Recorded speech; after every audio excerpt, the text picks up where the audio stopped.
أعوذ بالله من الشيطان الرجيم بسم الله الرحمن الرحيم قل أعوذ برب الناس ملك الناس إله الناس من شر الوسواس الخناس الذي يوسوس في صدور الناس من الجنة والناس صدق اللہ العظیم.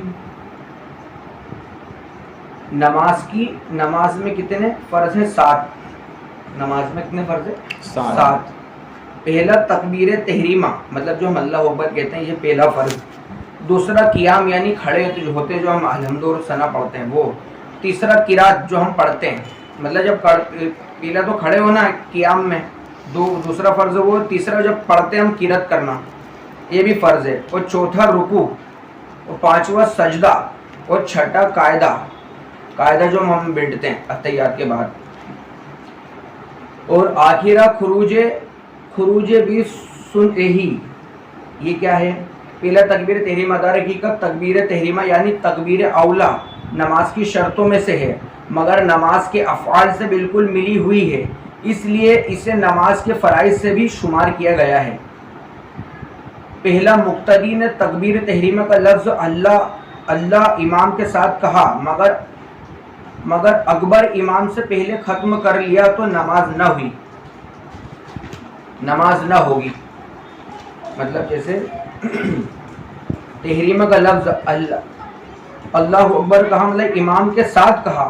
امام صاحب نے بھی کہا اللہ اکبر، امام کے ساتھ ہی اپن نے اللہ اکبر کہا، اور امام سے پہلے اپن نے باندھ لیا، اور امام صاحب نے اللہ اکبر کہا اور اپنے ہاتھ بندھے ہوئے تھے تو نماز شروع ہی نہیں ہوگی. یہ دھیان رکھنا، جب تک امام صاحب اللہ اکبر تحریمہ نہیں کہہ دیں اس کے کچھ سیکنڈ کے بعد ہمیں فوراً باندھنا ہے. جب ہی نماز ہماری شروع ہوگی تو نماز شروع ہی نہیں ہوگی. امام کے ساتھ اگر تم نے اللہ اکبر کہہ کے سیدھے، کئی لوگوں کو دیکھا ہوگا سیدھے امام صاحب اللہ اکبر کہتے ہیں فوراً ان سے پہلے باندھ لیتے ہیں، امام سے بھی پہلے باندھ لیتے ہیں. ان کو یہ خبر ہی نہیں کہ ان کی نماز کیسے سالوں سے نہیں ہو رہی، کیونکہ وہ سالوں سے ایسے کر رہا ہوں میں جبھی سے. تو امام کے ساتھ کہا مگر اکبر امام سے پہلے ختم کر لیا تو نماز نہ ہوگی. عالمگیری میں مسئلہ لکھا ہے. دوسرا، امام کو رکوع میں پایا اور تکبیر تحریمہ کہتا ہوا رکوع میں گیا، یعنی تکبیر اس وقت ختم ہوئی کہ ہاتھ بڑھائے تو گھٹنے تک پہنچ جائیں، نماز نہ ہوگی. امام کو رکوع میں پایا، امام رکوع میں چلے گئے اور تکبیر تحریمہ کہتا ہوا رکوع میں گیا، یعنی تکبیر اس وقت ختم ہوئی کہ ہاتھ بڑھائے تو گھٹنے تک پہنچ جائے، نماز نہ ہوگی. سمجھ لیں.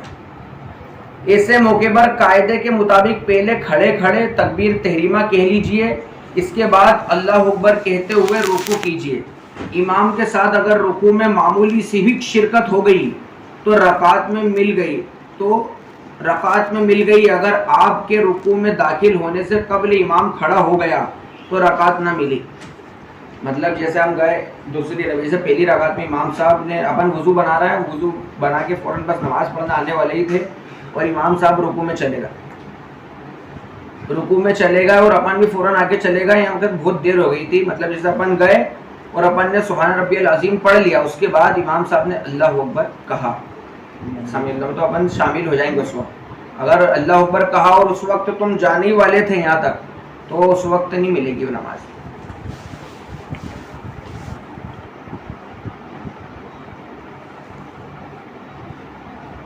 تیسرا، جو شخص تکبیر کے تلفظ پر قادر نہ ہو، مثلا گونگا ہو یا کسی اور وجہ سے زبان بند ہو گئی ہو، اس وقت تلفظ لازم نہیں، دل میں ارادہ کافی. ٹھیک ہے نا. لفظ اللہ کو اللہ یا اکبر کو اکبر یا اکبار کہا نماز نہ ہوگی، بلکہ اگر ان کے معنی فاسد سمجھ کر جان بوجھ کر کہے تو کافر ہے. مطلب نماز لفظ اللہ کو اللہ یا اکبر کو اکبر کہا، کھینچا، مطلب جسے اللہ ہے تو کسی نے اللہ کہا لپک کے کھینچ، جان بوجھ کے کہا تو کافر ہو جائے. اگر زبان تلفظ نہیں آتے تو، کیونکہ اللہ ہے، الف سے اللہ. اب یہ اس میں لکھا کوئی لمبا کھینچ رہا الف کے اوپر مد ہے، اللہ کہہ رہا ہے، جو کوئی اکبر کو اکبر کہہ رہا ہے، تو نماز اس کی فاسد ہو جائے گی، تلفظ اس کے اگر غلط ہے تو. اور اگر جان بوجھ کے ایسا کر رہا ہے تو دار اسلام سے خارج ہو جائے گا. کہا نماز نہ ہوگی، بلکہ اگر ان کے معنی فاسد سمجھ کر جان بوجھ کر کہے تو کافر ہے. در مختار اور رد المختار کے اندر یہ مسئلہ لکھا ہے. نمازیوں کی تعداد زیادہ ہونے کی صورت میں پیچھے آواز پہنچانے والے مکبروں کی اکثریت علم کی کمی کے باعث آج کل اکبر کو اکبار کہتی ہے، اکبار سنائی دیتی ہے. بھلے جیسے ہم قبرستان میں پڑھ رہے ہیں، یا پکی مسجد میں کبھی لاک ڈاؤن کے سمے آواز نہیں آتی تھی، لوگ دیتے تھے، تو مقتدی جو ہوتے ہیں ان کو خود بھی معلومات نہیں ہوتا ہے، صحیح سر تلفظ نہیں ہوتے، اکبر کو اکبار بول رہا ہے، اللہ اکبر اس طرح سے کہتے ہیں. تو یہ ان کے تعلق سے ہے.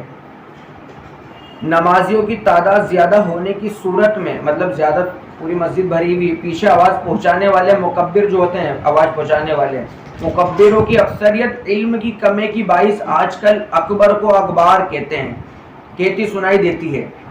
اس طرح ان کی اپنی نماز بھی ٹوٹتی اور اوروں کی آواز پر جو لوگ انتقالات کرتے ہیں، یعنی نماز کے ارکان کو ادا کرتے ہیں، ان کی نماز بھی ٹوٹ جاتی ہے.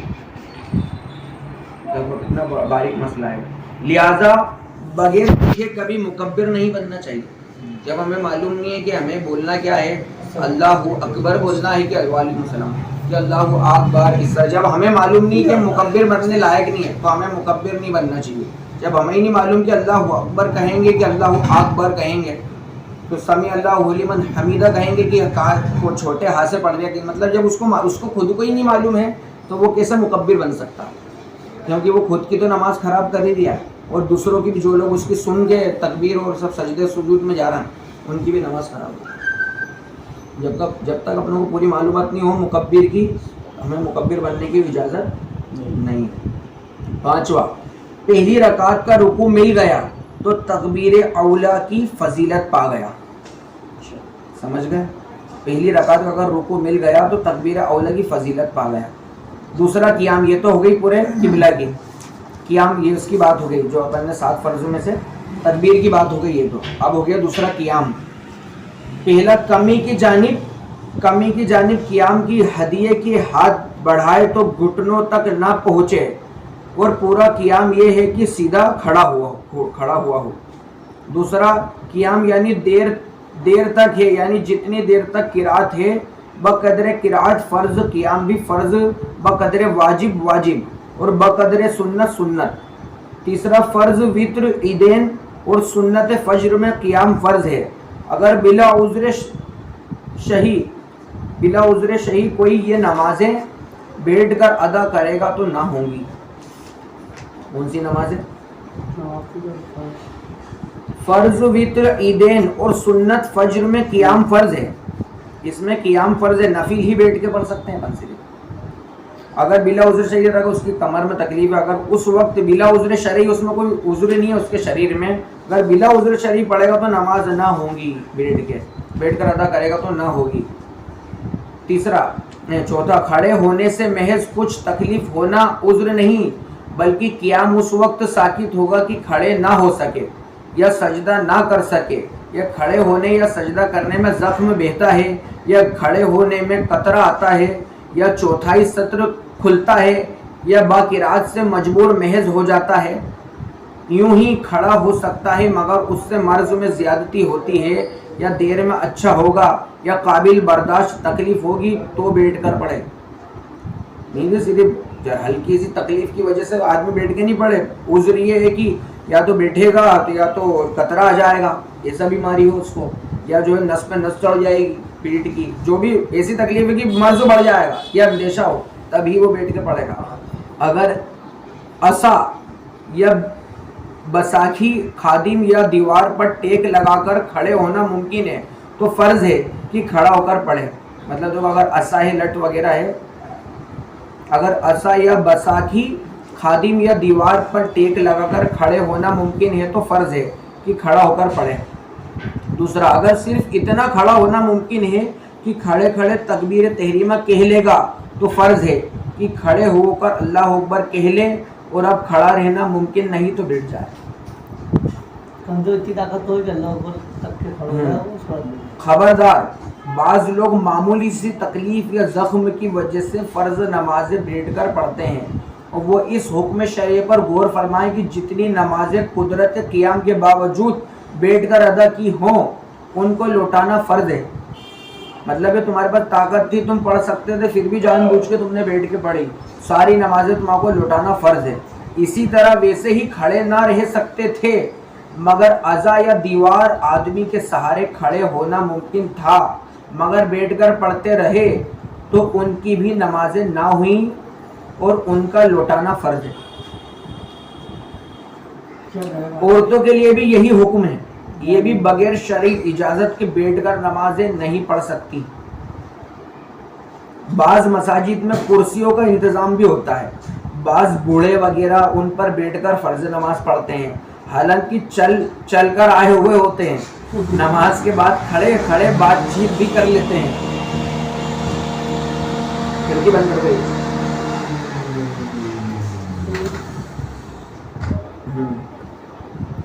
مطلب بعض مساجد میں کرسیاں کا انتظام بھی ہوتا ہے، بعض بوڑھے وغیرہ ان پر بیٹھ کر فرض نماز پڑھتے ہیں، حالانکہ چل کر آئے ہوئے ہوتے ہیں.